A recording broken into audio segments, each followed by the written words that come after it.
Bonjour à tous, ici Arnaud de Ludic Addict pour un nouvel Open the Box, ici d'un jeu plus léger qui vient lui aussi de Essen 2025, c'est Champion of Wind of Fire. C'est un jeu qui passait très inaperçu, surtout avec l'arrivée de Dragonir, sur un thème très semblable puisque c'est un jeu de dressage de dragons. Ici un seul dragon et ça va finir en combat de dragon. C'est un jeu de idée aventure pour l'éditeur et pour Oleg Nelelf pour le créateur du jeu. Alors la boîte n'a pas été ouverte, j'ai juste retiré les 4 autocollants qu'il y a derrière. C'est malheureusement de plus en plus fréquent, ce qui fait que les boîtes sont beaucoup plus fragiles, sont beaucoup plus abîmées. Bref, c'est quelque chose que je n'aime pas. Hein. On a beau faire des efforts écologiques en Europe, il y a un peu que nous qui en faisons et on a l'impression parfois de péter en l'air pour pas grand chose. Donc le livre de règles, petit format, finalement plus épais que prévu puisqu'on est sur un livre de 36 pages, mais après il y a des explications de pas mal de choses, plus un vote solo. Le mode normal, ça s'arrête en page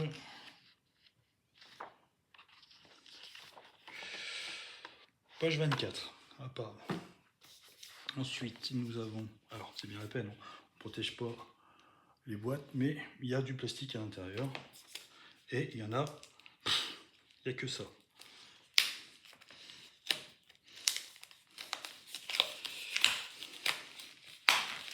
Alors, qu'est-ce que nous avons de beau? Donc déjà, premier, un peu de punchboard. Ici, nous avons le plateau de jeu dans un carton très épais, très lourd. On ne pas. Avec une jolie illustration à l'arrière. Nous avons punchboard de couronne, de trophées et de je ne sais pas quelle monnaie.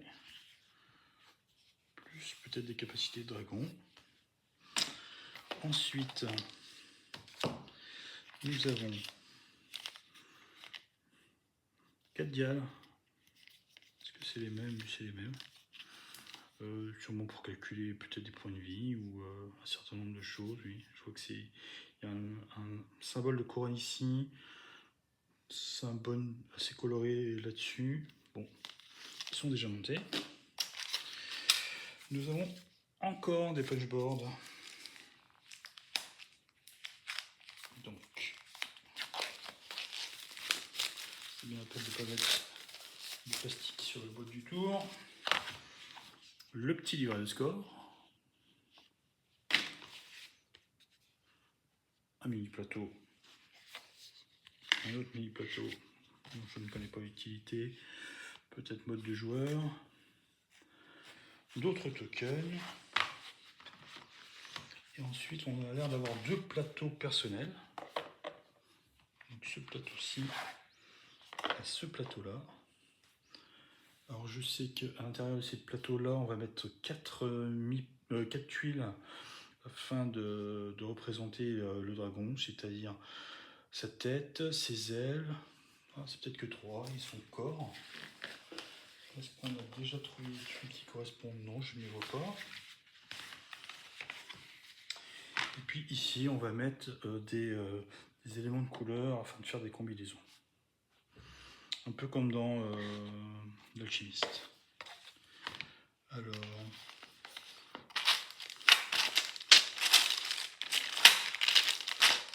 ah, c'est peut-être ça, tout simplement. Oui, voilà, c'est ça. Je vais essayer de vous remontrer. Donc, je pensais que c'était des grandes cartes, mais en fait, ce sont des punchboards.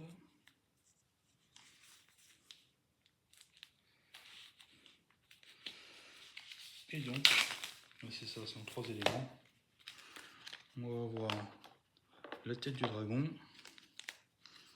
ses ailes, et son corps, avec possibilité, en fonction d'une réserve, vous voyez,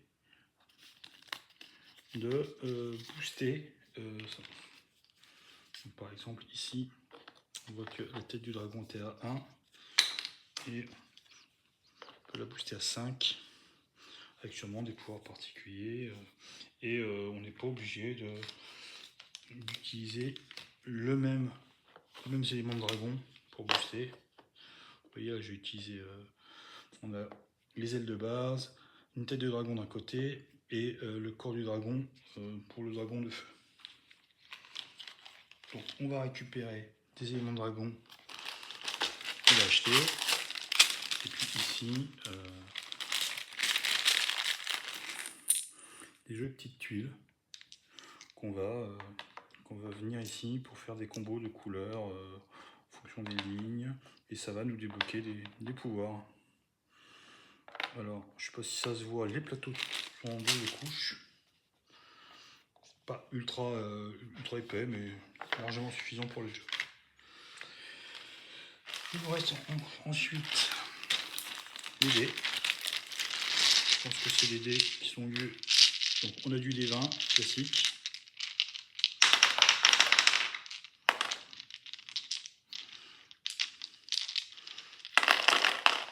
Et puis les dés avec des symboles dessus, avec des couleurs différentes, qui ressemblent quand même beaucoup aux différentes ressources qu'il y a dans ce sachet. Donc je pense que c'est grâce à ça qu'on va pouvoir accumuler des monnaies sûrement pour récupérer des dragons. Les petites gemmes, j'avais vite fait une vidéo. Dans mes souvenirs, elles doivent servir alors, les noirs, c'est pas bon dans mes souvenirs. Et les jaunes, je suppose que ça va venir ici. Et puis en fait, il va falloir remplir. Et je suppose qu'en fonction de ce qu'on a rempli, on va gagner plus ou moins de points de victoire. Il nous reste 2 paquets de cartes. Donc,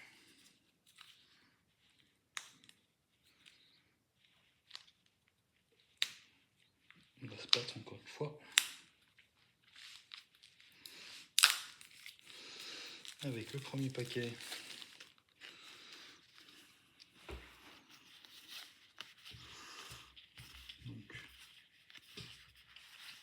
J'aime beaucoup les illustrations, au moins dans du donjon classique.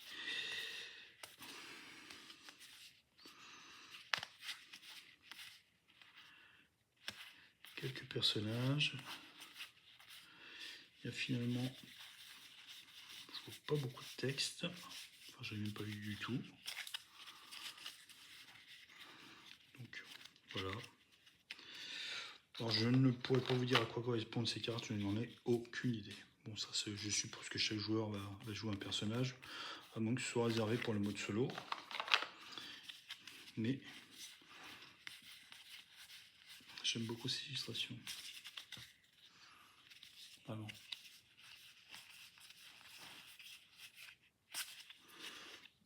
Dernier petit paquet de cartes.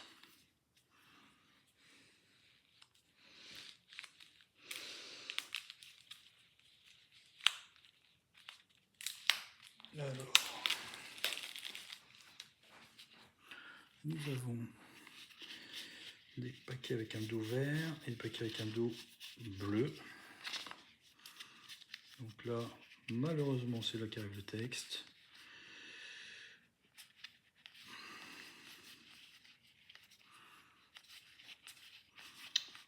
Bon, ça n'a pas l'air trop lourd, hein. Un pouvoir pour le tournoi actuel. Au mieux de dépenser un blanc, utiliser un jaune, ou vice versa, ou plutôt d'utiliser un rouge, utiliser un violet, ou vice versa. Bon.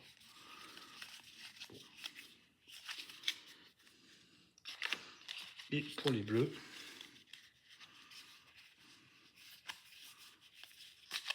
pareil, un petit peu de...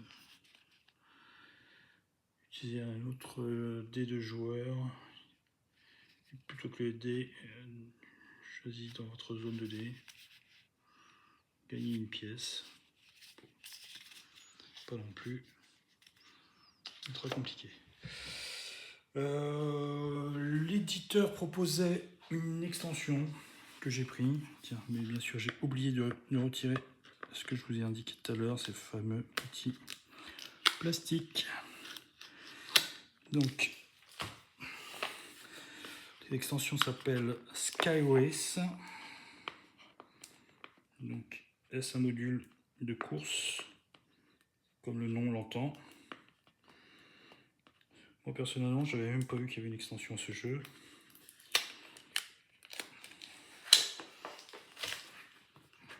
Alors,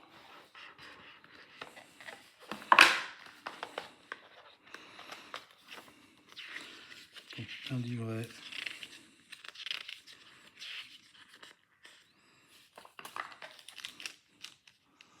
Quatre petits jetons sûrement pour compter des choses.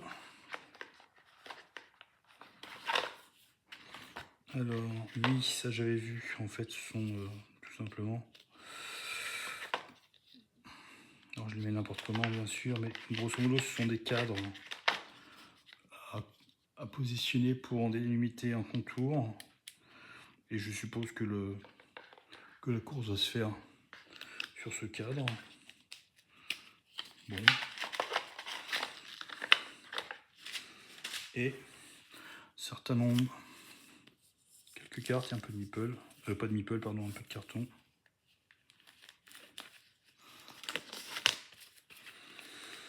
Donc,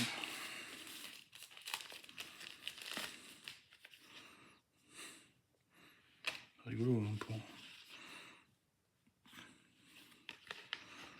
pour les allergies du plastique. Il y en a partout.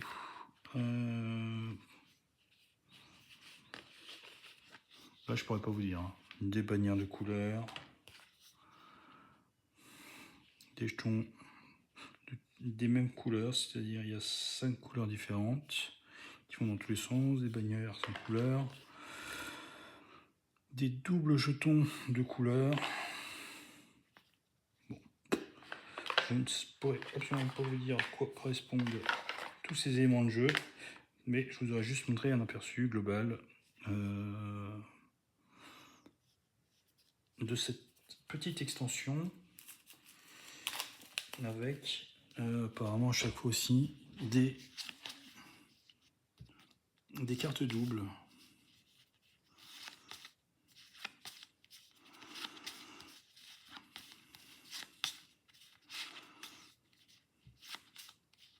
Pour moi personnellement,